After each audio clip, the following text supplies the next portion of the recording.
oggi fiori per ricordare questa bimba? Sì, per ricordare Lea, soprattutto perché appunto abbiamo avuto questa bruttissima disgrazia che veramente non ce l'aspettava nessuno e nessuno pensava mai che potesse succedere una cosa del genere. Bruttissimo.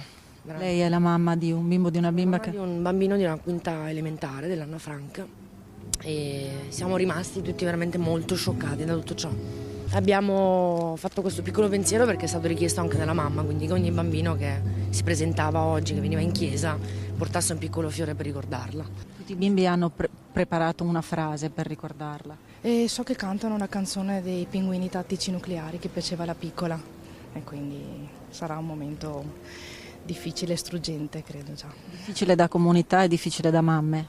Beh, soprattutto da mamma, io sono mamma e non oso neanche pensare se una cosa a mio figlio, no, non vivrei più. Hanno altri due splendidi figli, forse questo ti aiuta ad andare avanti sicuramente. È una cosa che ha toccato tutti molto, come se fosse stata la nostra bambina e quindi vogliamo esprimere vicinanza alla famiglia e dare un segnale a questi bambini, insomma, di affetto per la loro amica.